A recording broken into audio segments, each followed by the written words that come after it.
Ladies and gentleman, ರಾಜ್ಯದಲ್ಲಿ ಉಪಚುನಾವಣೆಯ ಕಾವು ಜೋರಾಗಿ ಸದ್ದು ಮಾಡ್ತಾ ಇದೆ. ಈಗಾಗಲೇ ಕೂಡ ರಣಾಂಗಣ ಸಜ್ಜಾಗಿ ನಿಂತಿದೆ. 2 ರಾಷ್ಟ್ರೀಯ ಪಕ್ಷಗಳು ಅಭ್ಯರ್ಥಿಗಳನ್ನ ಫೈನಲ್ ಮಾಡಿದ್ದಾರೆ. ಈಗ ಆ ಉಪಚುನಾವಣೆಯಲ್ಲಿ ಕ್ಷೇತ್ರಗಳನ್ನ ದಕ್ಕಿಸ್ಕೊಳ್ಬೇಕು ಅಂತ ತಂತ್ರಗಾರಿಕೆ ಕೂಡ ಶುರುವಾಗಿದೆ. ಇದರ ಜೊತೆಗೆ JDS ಇನ್ನೂ ಕೂಡ ನಿದ್ದೆಯಿಂದ ಎದ್ದಿಲ್ವಾ ಅನ್ನುವಂಥ ಪ್ರಶ್ನೆ. ಯಾಕಪ್ಪ ಅಂತ ಅಂದ್ರೆ JDSನ ನಿಲುವು ಈ ಉಪಚುನಾವಣೆಯಲ್ಲಿ ಏನು ಮಾಡ್ತಾರೆ ಹಾಗಾದ್ರೆ? JDS ಅಭ್ಯರ್ಥಿಗಳನ್ನ ಹಾಕ್ತಾರಾ? ಮೈತ್ರಿಗೆ ಬೆಂಬಲವನ್ನ ಕೊಡ್ತಾರಾ? ಗೊತ್ತಿಲ್ಲ. ಆದರೆ ಇದೇ ಫೋಕಸ್ನ ಸ್ಪೆಷಲ್ ಸ್ಟೋರಿ ಬೈ ಫೈಟ್. ವೀಕ್ಷಕರೇ, ನೆಲ ಜಲ ಭಾಷೆಗಾಗಿ ಪ್ರಾಮಾಣಿಕ ಪತ್ರಿಕೋದ್ಯಮ. ನೀವು ನೋಡ್ತಾ ಇದ್ದೀರಾ ಫೋಕಸ್ ಟಿವಿ. ನಾನು ಶಿವು ರಾನರಾಪುರ.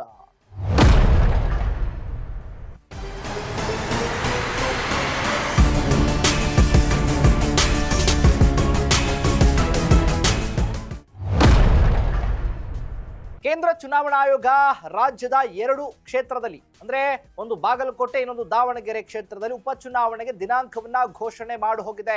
ಮುಹೂರ್ತ ಫಿಕ್ಸ್ ಆಗ್ಬಿಟ್ಟಿದೆ. ಈಗಾಗಲೇ ಅಭ್ಯರ್ಥಿಗಳನ್ನ ಘೋಷಣೆ ಮಾಡಿದೆ ಬಿಜೆಪಿ. ಬಾಗಲಕೋಟೆಯಿಂದ ವೀರಣ್ಣ ಚರಂತಿಮಠ, ದಾವಣಗೆರೆ ದಕ್ಷಿಣದಿಂದ ಈಗಾಗಲೇ ಕೂಡ GM ಸಿದ್ದೇಶ್ವರ ಅವರ ಹೆಸರು ಬಹುತೇಕ ಫೈನಲ್ ಕೂಡ ಆಗಿದೆ. ಕಾಂಗ್ರೆಸ್ ಕೂಡ ಅಭ್ಯರ್ಥಿಗಳನ್ನ ಫೈನಲ್ ಮಾಡಿ ಹೈಕಮಾಂಡ್ಗೆ ಕಳುಹಿಸಿಕೊಟ್ಬಿಟ್ಟಿದ್ದಾರೆ ವರದಿಯನ್ನ. ಅಭ್ಯರ್ಥಿ ಆಯ್ಕೆಯ ವರದಿನ ಹೈಕಮಾಂಡ್ಗೆ ಕೊಟ್ಟಿದ್ದಾರೆ ಕಾಂಗ್ರೆಸ್. ಏನೇ ಉಭಯ ರಾಷ್ಟ್ರೀಯ ಪಕ್ಷಗಳು ಉಪಚುನಾವಣೆಯನ್ನ ಹಣಿಯೋದಕ್ಕೆ ಸರ್ವ ಸಿದ್ಧತೆಗಳನ್ನ ಮಾಡ್ಕೊಳ್ತಿದ್ದಾರೆ, ಕ್ಷೇತ್ರವನ್ನ ಗೆಲ್ಲಬೇಕು ಅನ್ನುವಂಥ ಲೆಕ್ಕಾಚಾರದಲ್ಲಿ. ಆದ್ರೆ ನೋಡಿ, ಕಾಂಗ್ರೆಸ್ನಲ್ಲೂ ಕೂಡ ತಮ್ಮದೇ ಪಕ್ಷದಲ್ಲಿ ಅಸಮಾಧಾನ ಇದೆ, ಬಿಜೆಪಿಯಲ್ಲೂ ಕೂಡ ಅಸಮಾಧಾನ ಇದೆ. ಇಂತಹ ಅಸಮಾಧಾನವನ್ನು ಇಟ್ಕೊಂಡ್ರೂ ಕೂಡ 2 ಪಕ್ಷಗಳು ಕ್ಷೇತ್ರವನ್ನ ಗೆಲ್ಲುವಂತ ನಿಟ್ಟಿನಲ್ಲಿ ಸರ್ಕಸ್ ಮಾಡ್ತಾ ಇದ್ರೆ, JDS ಪಕ್ಷ ಮಾತ್ರ ನಮಗೂ ಇದಕ್ಕೂ ಸಂಬಂಧನೇ ಇಲ್ಲ, ನಾವೇನಿದ್ರು ಕೂಡ ಓನ್ಲಿ ಸಾರ್ವತ್ರಿಕ ವಿಧಾನಸಭಾ ಚುನಾವಣೆ ನಮ್ದು ಆಟ, ಉಪಚುನಾವಣೆಯಲ್ಲಿ ನಮ್ಮ ಆಟ ನಡೆಯೋದೇ ಇಲ್ಲ ಅಂತ ಗಾಢ ನಿದ್ದೆಗೆ ಜಾರಿ ಇನ್ನೂ ಕೂಡ ನಿದ್ದೆಯಿಂದ ಎದ್ದಿಲ್ಲದಂತೆ ವರ್ತಿಸ್ತಾ ಇದ್ದಾರೋ ಎದ್ದಿಲ್ವೋ ಗೊತ್ತಿಲ್ಲ.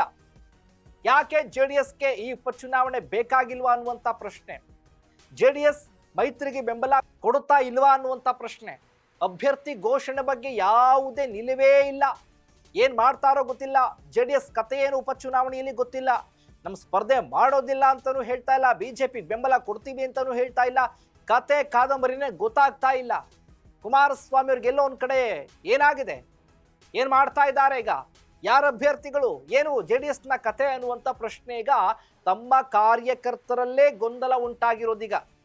ಅಯ್ಯೋ, ನಮ್ಮ JDS ಪಕ್ಷದಲ್ಲಿ ಏನ್ ಮಾಡ್ತಾರಪ್ಪ, ಅಭ್ಯರ್ಥಿ ಆಗ್ತಾರೋ ಹಾಕೋದಿಲ್ವೋ, ನಾವು ಬಿಜೆಪಿಗೆ ಸಪೋರ್ಟ್ ಮಾಡಬೇಕಾ ಅಥವಾ ಏನ್ ಮಾಡಬೇಕು, ಯಾರು ಹೇಳೋರು ಕೇಳೋರು ಯಾರು ಇಲ್ಲ ಅಂತ.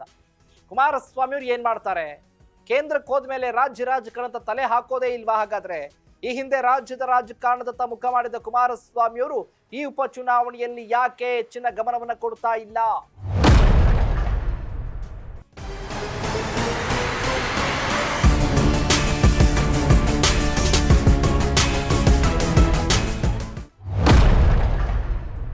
ಬಿಜೆಪಿಗೆ ಸಪೋರ್ಟ್ ಮಾಡೋದೋ ಇಲ್ವೋ ಗೊತ್ತಿಲ್ಲ, ವೈಯಕ್ತಿಕ ಅಭ್ಯರ್ಥಿಗಳನ್ನ ಹಾಕೋದಾ ಬೇಡವೋ ಗೊತ್ತಿಲ್ಲ, ಘೋಷಣೆ ಮಾಡ್ಬೇಕಾ ಅನ್ನೋದು ಗೊತ್ತಿಲ್ಲ.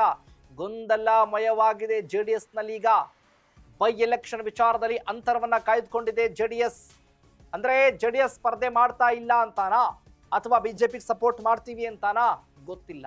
JDS ಈ ವಿಚಾರಕ್ಕೆ ಸಂಬಂಧಪಟ್ಟಂತೆ ಇದುವರೆಗೂ ಯಾವುದೇ ನಿಲುವನ್ನು ಕೂಡ ತೆಗೆದುಕೊಂಡಿಲ್ಲ, ಯಾವುದೇ ವಿಚಾರವನ್ನು ಕೂಡ ಸ್ಪಷ್ಟಪಡಿಸಿಲ್ಲ. ಹಾಗಾಗಿ JDS ಉಪಚುನಾವಣೆಯಲ್ಲಿ ಸ್ಲೀಪ್ಲೆಸ್ ಮಾಡ್ತಾರಾ ಅಥವಾ ಸ್ಲೀಪಿಂಗ್ ಮೋಡ್ನಲ್ಲೇ ಇರ್ತಾರಾ? ಕಾದ್ ನೋಡೋಣ. ಇದಾಗಿತ್ತು ಫೋಕಸ್ನ ಸ್ಪೆಷಲ್ ಸ್ಟೋರಿ ಬೈ ಫೈಟ್. ವೀಕ್ಷಕರೇ, ನೆಲ ಜಲ ಭಾಷೆಗಾಗಿ ನೋಡ್ತಾ ಇರಿ ಫೋಕಸ್ ಟಿವಿ.